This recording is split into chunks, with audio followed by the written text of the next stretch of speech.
Hello and welcome along to the VMTV Rugby Pod. Matt and Alan Quinlan alongside me online.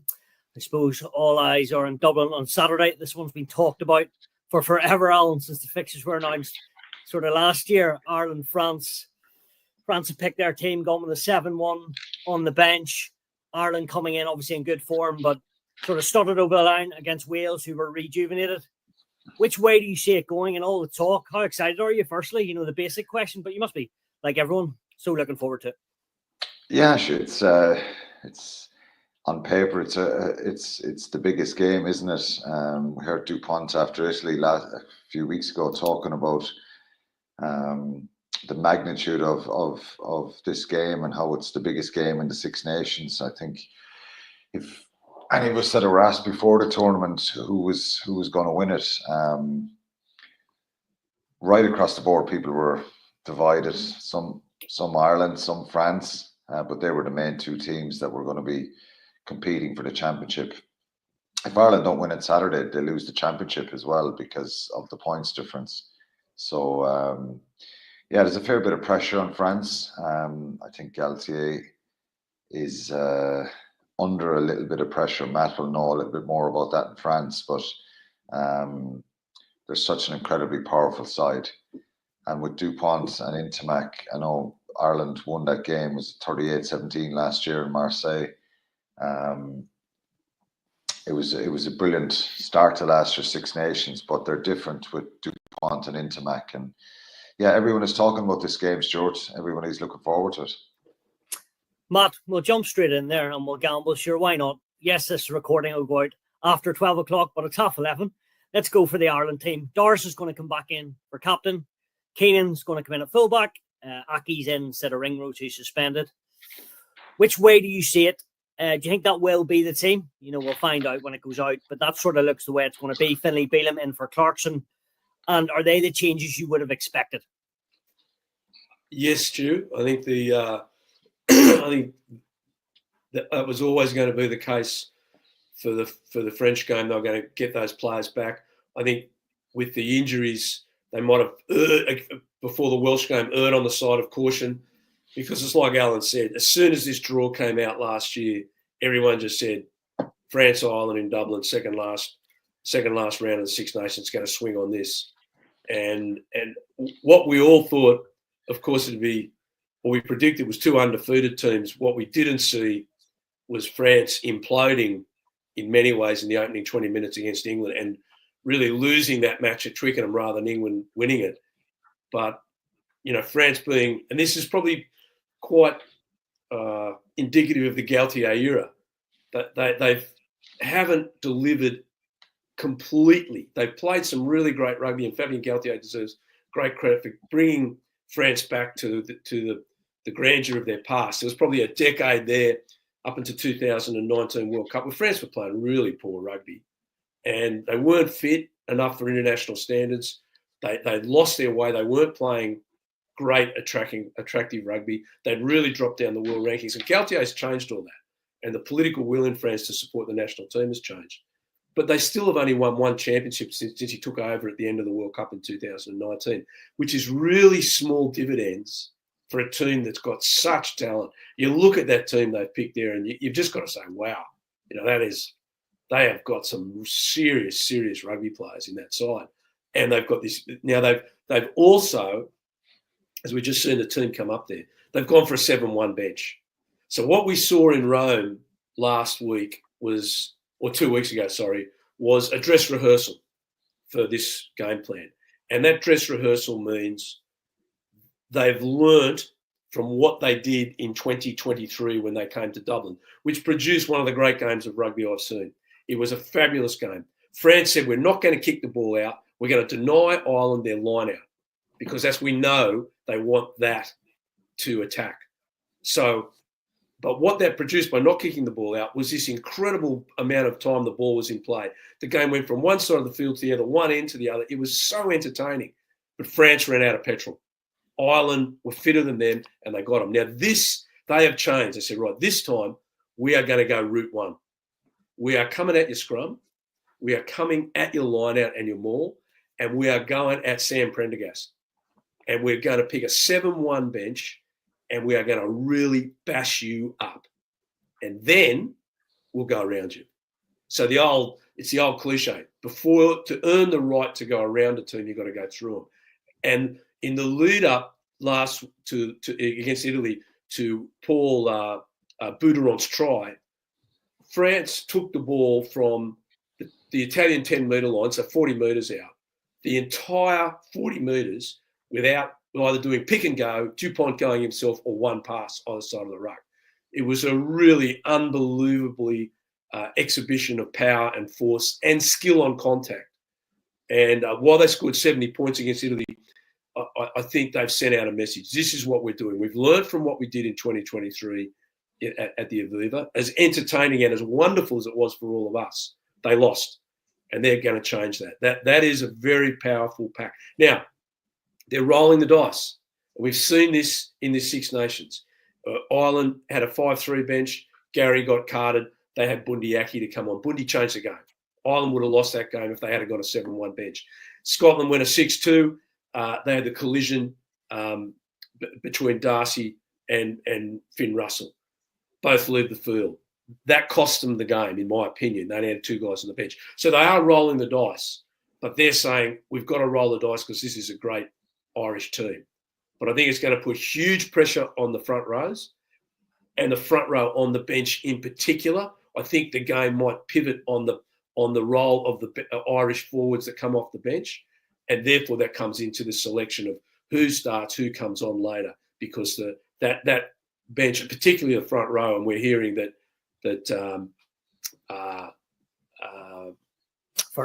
Furlong is out. Sorry about that. Furlong's out, and now that's a big blow. So but just makes this game even more fascinating than it has been this week. You just go, wow, there's a game of chess going on here, not a game of checkers. This is chess, and it's chess with big dudes running into each other at full speed. It's really something to look forward to. Alan, are you more nervous about this one than when New Zealand came to Dublin in the autumn and did a number on Ireland? Well, after the loss, I think, yeah, it would be. So it's hard to be, like, if you asked me before New Zealand, will New Zealand and France beat Ireland? You think going into that November series that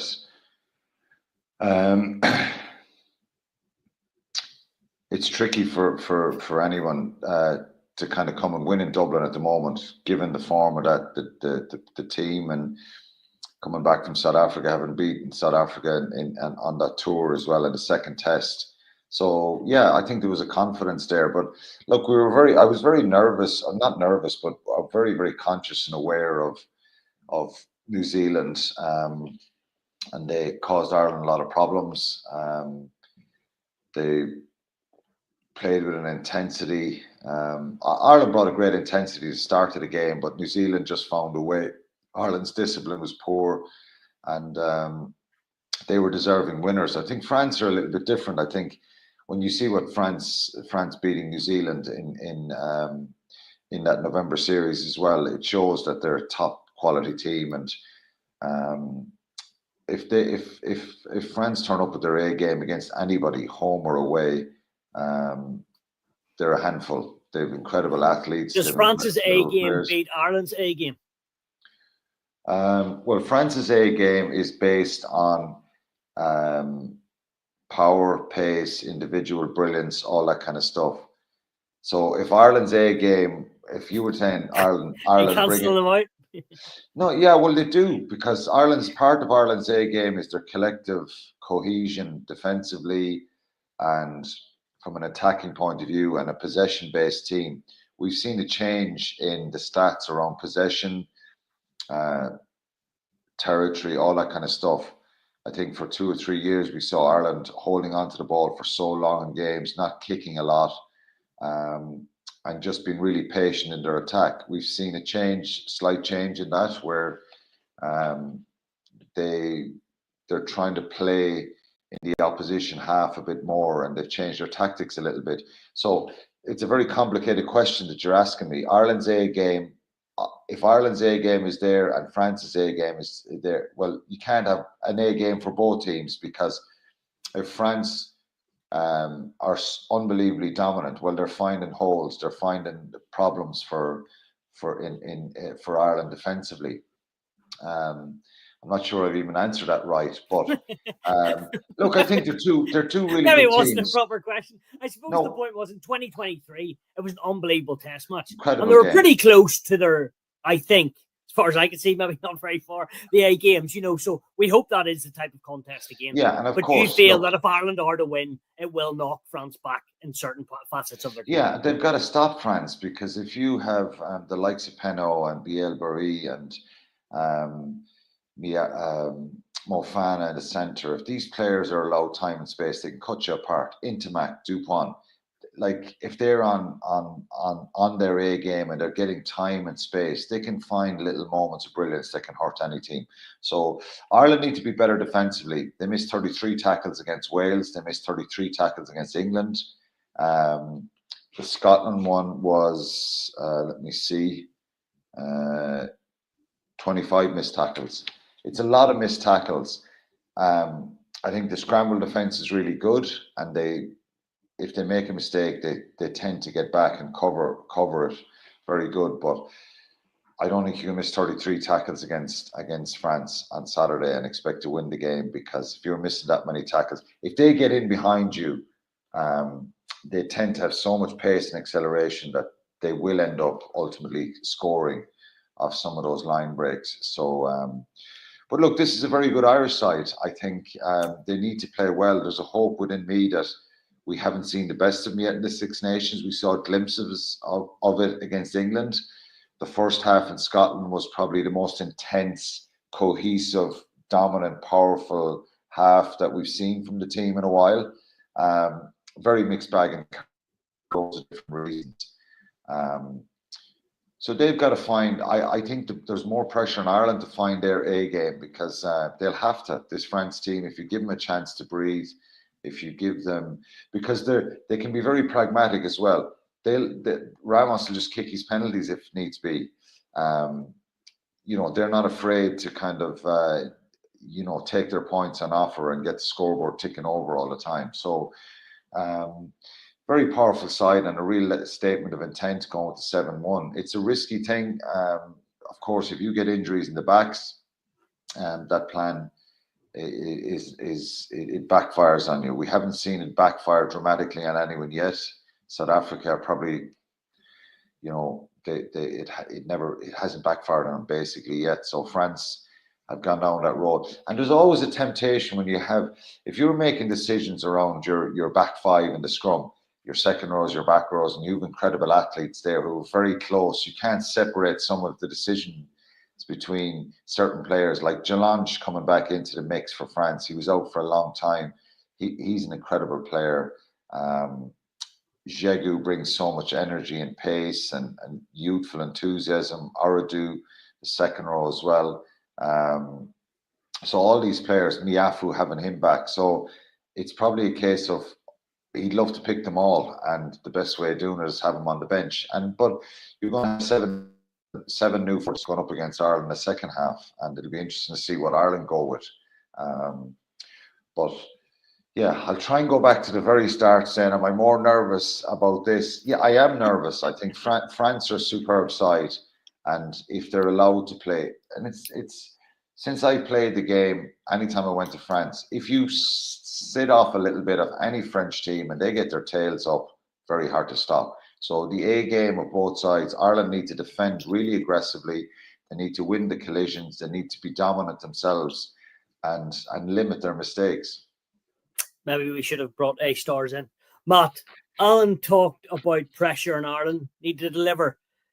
Do you feel if France don't and lose this game, we've talked about this for a while, is this Fabien Galtier's last championship if this doesn't go right in the Six Nations? Great question, Stu.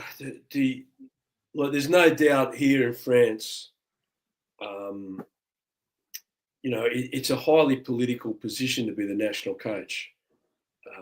There's a lot of noise around. It's not necessarily rugby noise.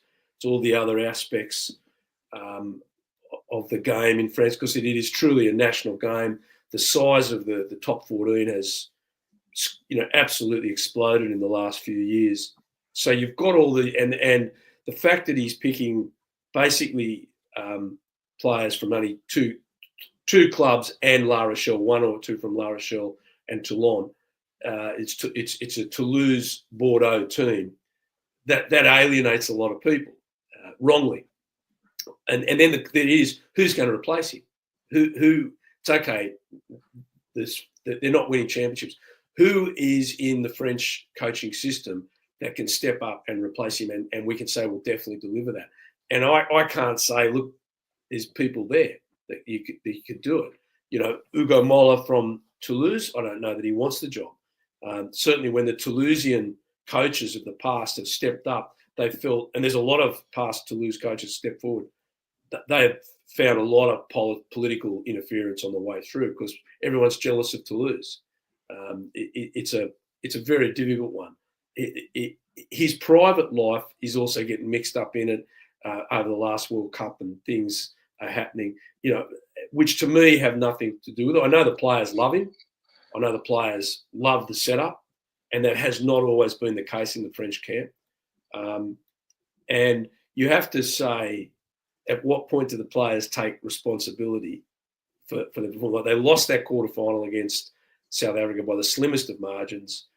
They should have beaten England by 20 points because it's catching the ball. Players' responsibility to catch the ball 3 times in that first half. They should have had the game won. The coach's responsibility is help design a plan to win the game, which I think they did, but the players let him down. So, I think when you go through the minutiae, it's not smart to just replace a coach when you're upset. That's a motive. What's the place behind it? Now, if you get the Gaddy and you've lost 14, Warren Gatland lost 14 straight, okay, there's definite grounds there, and players lose belief and all that sort of stuff, and we saw what the change did. I personally think that's not going to happen, but there's no doubt that's going to be a discussion, as it is with every coach. It's going to be for Gregor Townsend. It's going to be for every coach that loses. They go through, and Borthwick's going to be under the pump.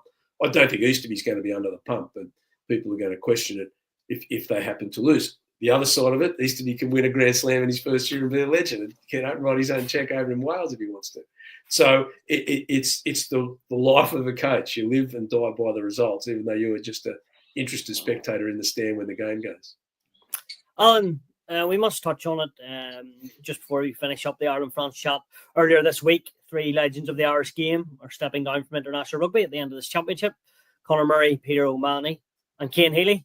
Probably need a whole podcast or vodcast to sum up what they've done for Irish rugby, but just for you, they've left it in such a good place. But the 3 of them, if you can surmise it, how good they've been for the country. Yeah, they've been world class, I think, at different points of their careers. For all 3 players to be well over 100 international caps is a phenomenal achievement. They're iconic figures within the game. They've garnered so much respect, not just in Ireland, throughout the game of rugby union, worldwide. All British and Irish lines, top class quality players in their positions for many, many years. And I played with all 3. It's incredible. Yeah, I remember Cian Healy in 07 coming. He must only be 35, Alan. Yeah. Trying to get into the Ireland squad. He was training with us in the build up to that tournament in France. He was only, I'd say, just out of school. And just to see his development and ability and power, and he's had a fair few injuries. All 3 of them had plenty of injuries in their career. When you play for 15 or 16 years at a top level, you're going to get some. Cian Healy was picked to go to Australia in 2013 on the Lions tour, and I think he was the best loosehead. Himself and Vunipola were the top 2 in the world. He got a bad ankle injury, missed that tour. I think he played against Japan for the Lions. But there was a period there where Cian Healy was just one of the best looseheads in the world. And to bounce back from all the injuries he had, some very, very serious ones. I think he had a nerve problem with his neck, his arm, loads of different issues, and incredibly powerful. And to be around as long as he has, particularly playing the front row, is phenomenal. Peter O'Mahony the same. He captained the Lions in 2017. In that first test, he was a tour captain. That changed, but he's had to kind of rebound a number of times where people have wrote him off over the years. So Conor Murray 2 years ago, Munster weren't picking him in the 23 to play a European game. So it's funny the way you build up that resilience and that kind of mental strength and fortitude over the years. But all three have kind of at times in the last number of years had to reinvent themselves and prove people wrong. And to stay at the coalface like they have for so long, it's remarkable. So they should be very, very proud. Their contribution to Irish rugby has been sensational. Certainly has. Matt, last one on the fixture on Saturday. This Irish attack looked very good against Scotland. Wales maybe not so much, but is that which way you see it for Ireland to go and win this game? They need to go and not shackles off because it's a different type of game plan, but for them to beat France, they need to get their set piece right, but also do some trick plays which could cause a bit of havoc for the French defence. And Ireland have been very good at that, Stu. Barassi at 13 is a weakness in defence for France. It's one of the only weaknesses. They could target him? Yeah, I think so. I think if they had Gary there, who has got a much better outside break than Robbie Henshaw. I'm not criticising Robbie Henshaw. No, please. Nothing but huge respect for the man. And he always does the job for Ireland at 13. But Gary as an outside break is just better than him. That's all I'm saying, in my opinion. Now, Gary's not there. What Mac Hansen does in the backfield, where they use him as a second distributor, is going to be crucial, because that role that Hansen plays as a second five really puts pressure on defending outside centres, because as he comes around, usually on a loop, on a second pass, for a carrier takes it forward, they loop it back to the 10, who then passes to Hansen, who again is a distributor but out wide. He'll really put pressure onto Barassi. Now, we saw Barassi twice in this championship make really poor reads. So a read is, and that's what makes defending at 13 so hard, you have to make decisions. Do I take the guy inside or do I slide out? And on both occasions, once against the last try against England, Barassi jammed in, wrong read, and against Italy on that beautiful scrum play where Italy scored that magnificent try, he went out. So he's made two decisions. One, I've got to go out. One, I've got to go in. Both have been wrong. So I have no doubt they'll be going at him in that position there. I also suspect Ireland are going to come down the short side at France. Okay. In other words, it's the old 1-1 play, or we used to call it jab and punch. Hit France in the middle of the field or 2/3 of the way in, and come back on the short side where they have the loose numbers. Get away from their power defenders. Keep cutting the line in half, come back at the list number. Cut the line in half, come back to the list number. We've seen Ireland do that before in the past, and it's been very successful. So yes, this is not an Irish side that's going to get walloped. No one's suggesting that. I'm like Al, I'm concerned. I'm less concerned than New Zealand, because I thought in New Zealand the mentality of the country wasn't right. New Zealand lost their aura. Everyone knows this is going to be a great test match. So I think it's going to come into this side for that. I actually am not worrying about Ireland scoring the points. I'm like Alan. As Alan pointed out, it's the defence that's been poor, and also France's ability to offload. They lead the tournament by a considerable margin in offloads. Now, they've walloped Wales and walloped Italy, so that that might skew that statistic. Either way, France are a brilliant offloading team, and if they get in behind Ireland, that's going to be a trouble. Then Ireland have to match the points as they go along. So again, we've got this yin and yang in this process, but the fact that I think they'll target Barassi means we're going to see an open game of attack from Ireland. Ireland aren't going to be able to just jab their way out of this, take the forwards on. They've got to match the forwards and then go and show their flair out wide. Well, hopefully it's as good as you lads have talked about. And sure, Ireland haven't lost in 6 seasons at home in a long time. France, the last ones to beat them in 2021. Let's move on and actually want to look at the Sunday game. England against Italy. England have picked their team. We'll sort of go through it now. Marcus Smith is on the bench. Elliot Daly comes in at fullback. Finn Smith keeps his place at 10. Then Fraser Dingwall's in there for Henry Slade. He obviously hasn't passed a fitness test. What about England? It's an interesting one, Alan. If Ireland lose, England are still in the championship if they beat Italy. And yes, France will probably go on and beat Scotland, but they're still there. They beat Scotland by a couple of points or a point. Crowd didn't seem that happy with their brand of rugby. Where are they? Where are they at? Seems like I've asked this every week for the last 3 years. Yeah, they'd love a draw, I think, between Ireland and France to give them a chance of winning the championship. I think, first of all, where are they? They've got a couple of results that have been incredibly important as regards getting a little bit of confidence back into the team. They caused Ireland some problems in Dublin.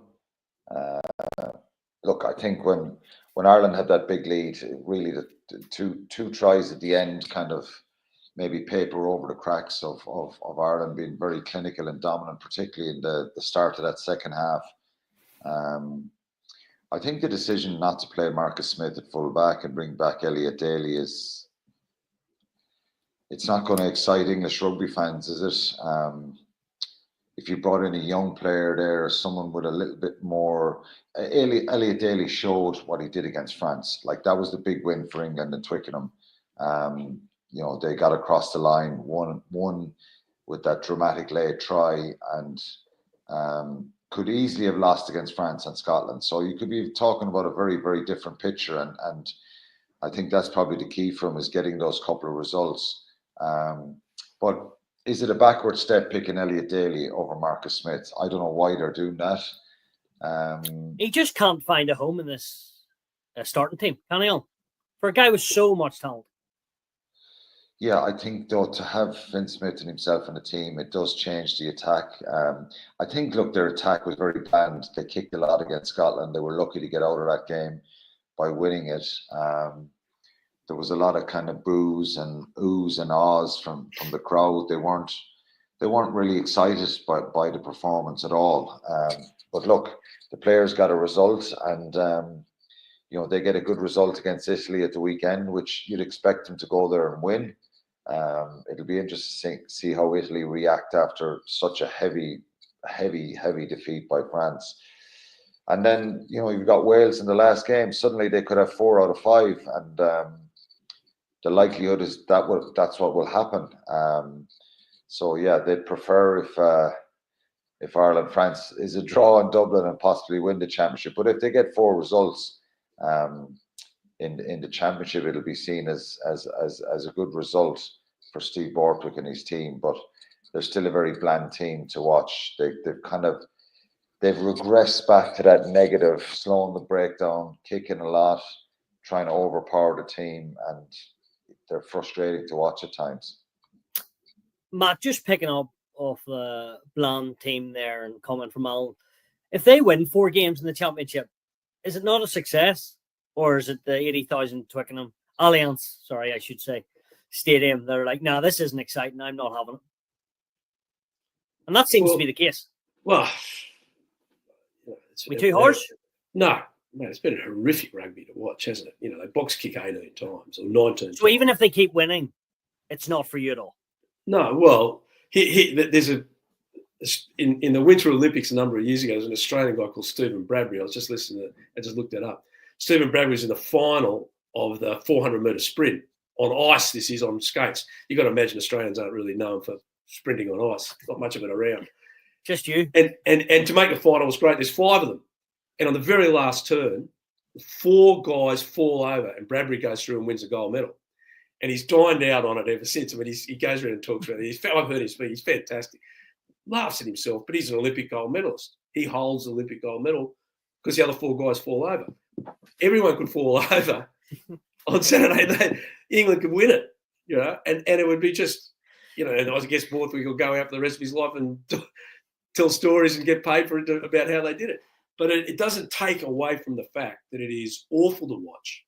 It is rubbish, technically, tactically, and we're in at the top end. If you're playing down in the country in Ireland and you're playing, whatever J4s you're doing, whatever it is, just go out and have fun and win. If you win a certain way.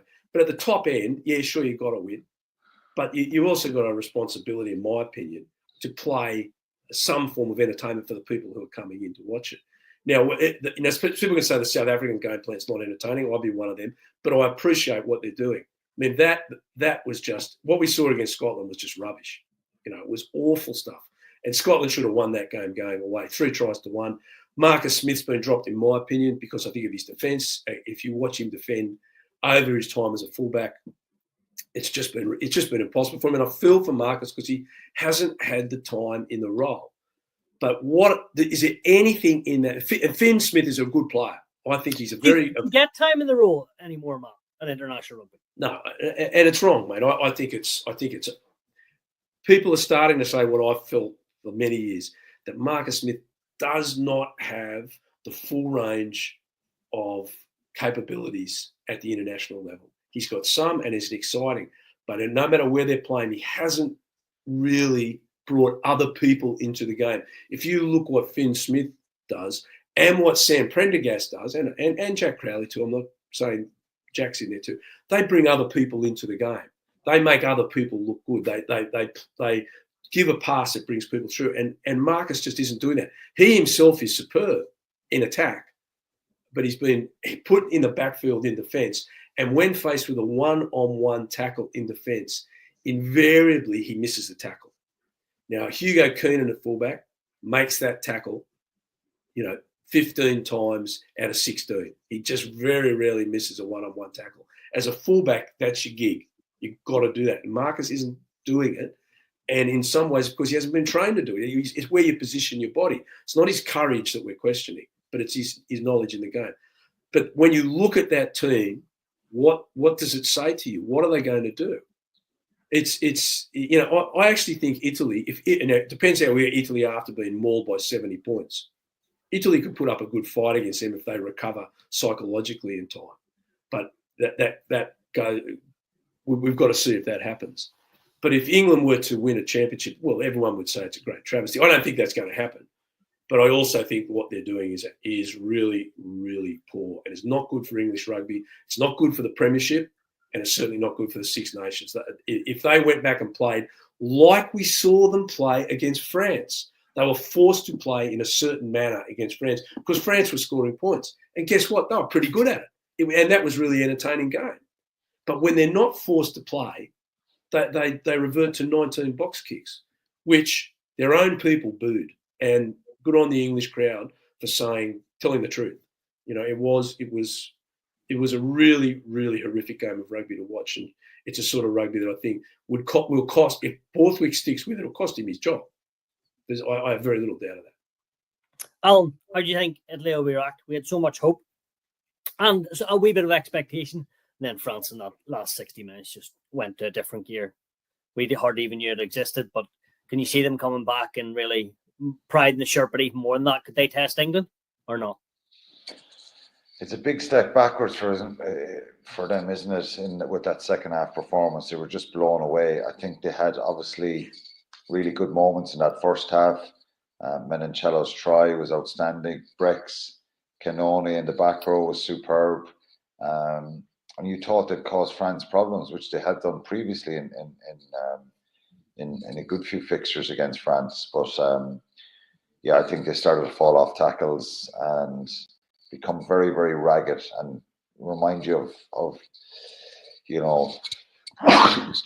of Italy of old, that they'll stay with you for 40 or 50 minutes. You've got to be really physical, and then they'll die away.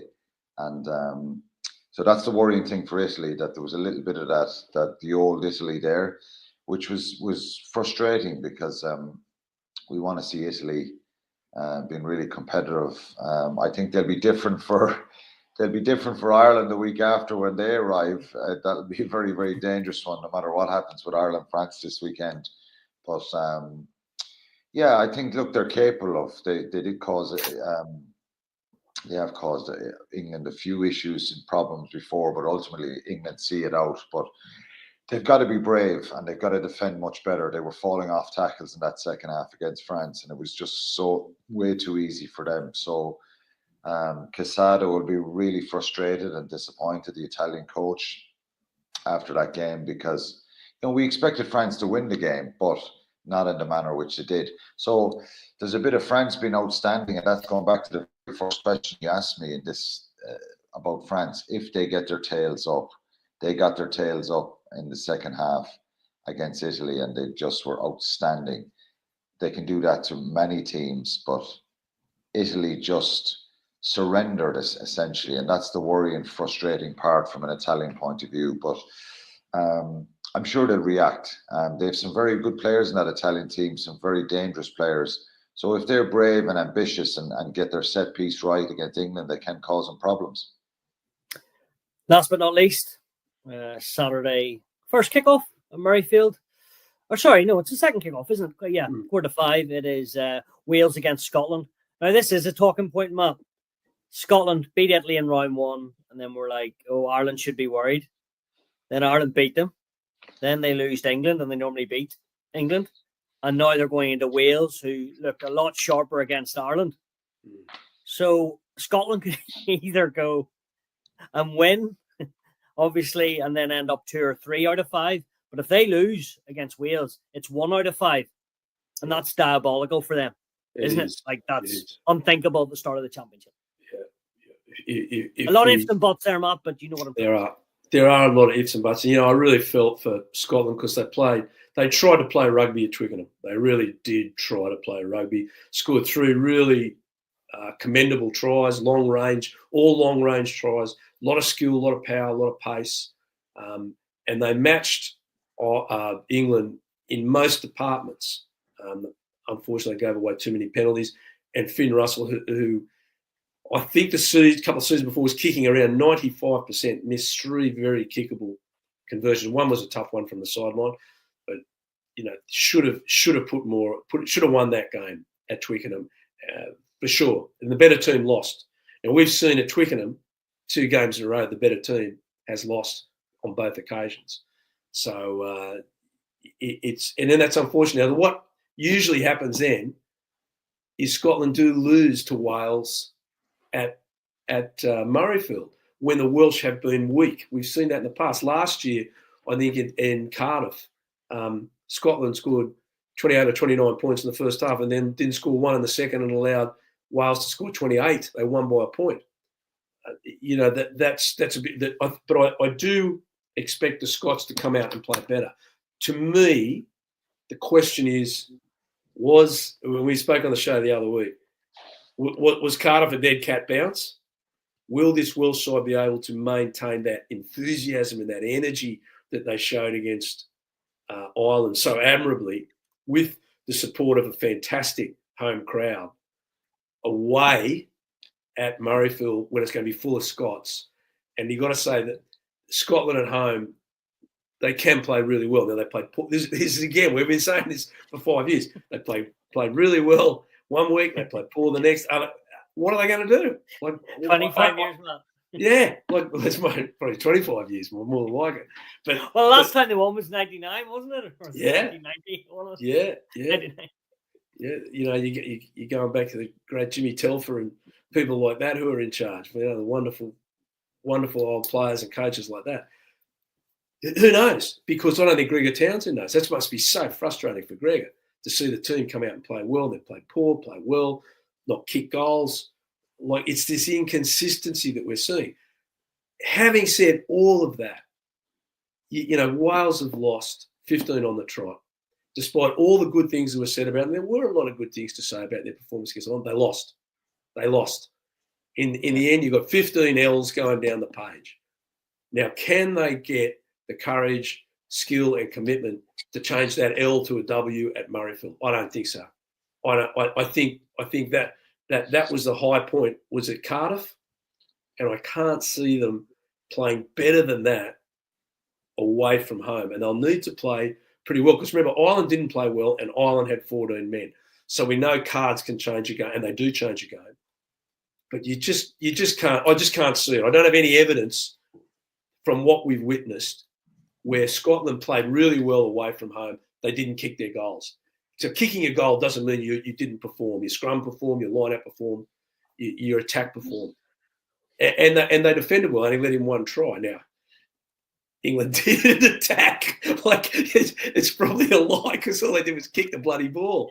But so what are they going to do up there, mate? I just think Scotland at home have got too much pride to let that go. Now, let me qualify that. A couple of years ago, after Scotland beat France in Paris, England and Twickenham, they come home to an ordinary world side and lose to them. So don't put any money on that game. I wouldn't be betting on that crystal game. Ball. Need a crystal ball. Last one on this before we get the predictions. Have Wales got more in them, or is that as good as they've got at the moment? No, they've definitely got more in them than probably what we've seen before. Before the Irish game, I think we haven't got their team yet, but Anscombe, I think, made a difference. Do you think they'll be better for having one match? Yeah, I think so. I think they got the centres. Ben Thomas and Llewellyn were much better in the centre, and their back three were dangerous. I think the challenge for them is to try and take Scotland on up front, and they caused Ireland problems. Their line-out was superb. The execution of their line-out was really good, and they got scrum penalties out of Ireland. Nicky Smith, was caused a lot of problems for Ireland at scrum, and that was an issue. I think there was 3 or 4 scrum penalties. Will they do the same in Murrayfield? And again, it's the consistency of Scotland. I think Gregor Townsend's in big trouble if he doesn't win this game. We spoke about Galtier, because they've got to go to Paris next week in the last game, and if Scotland end up one from 5 games, I think he'll go.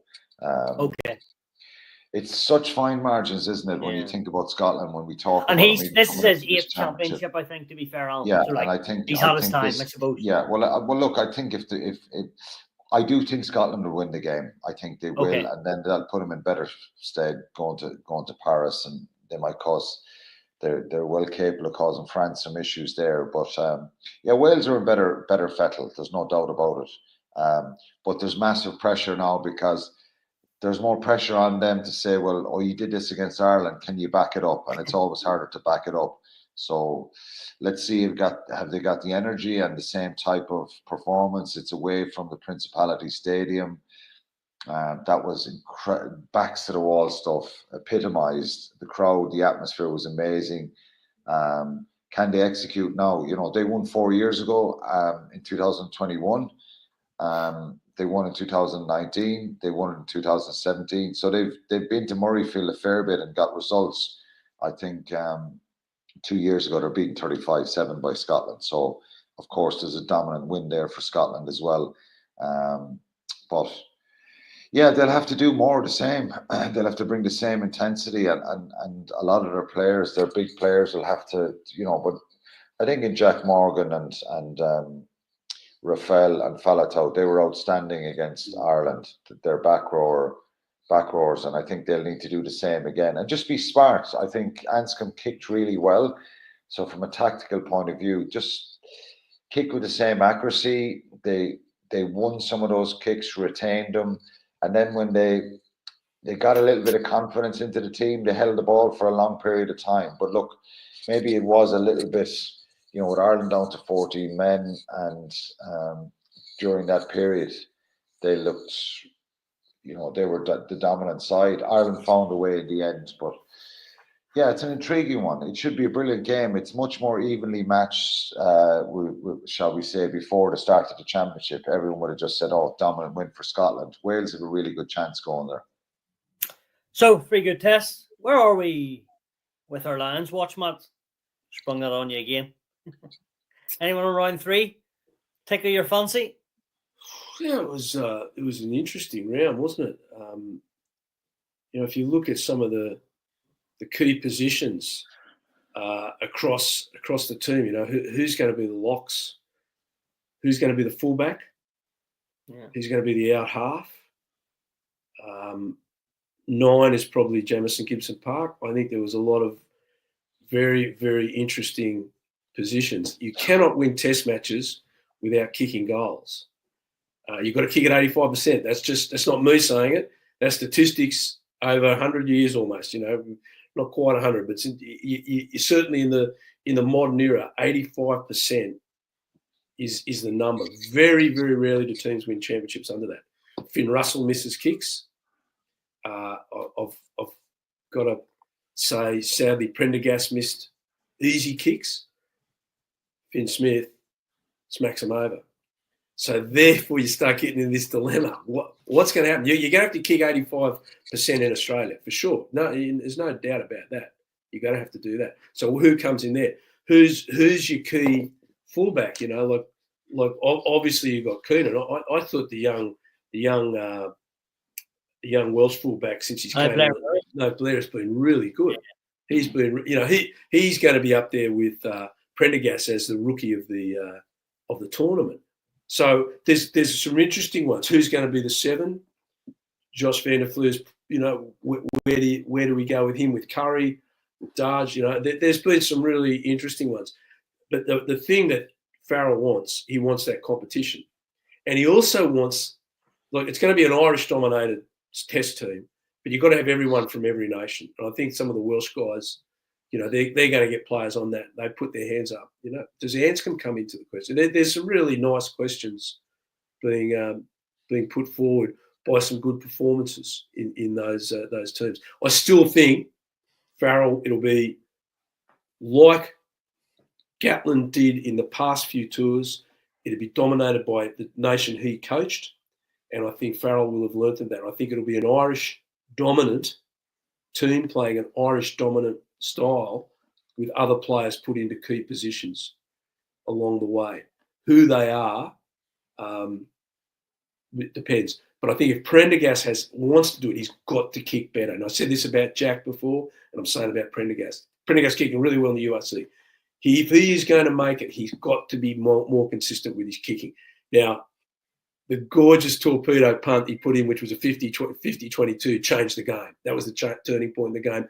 Bundyaki steals the ball, bang, off next plays, they go down the other end. So that's his kicking play. His kicking in general play is superb, but he's got to get better than that. But you can say the same about Finn Russell there too. Super. Well, Alan, at 11:58, and this needs to be short because we all need to shoot. Ireland have announced their team, so whenever this goes out, but at least it's come in.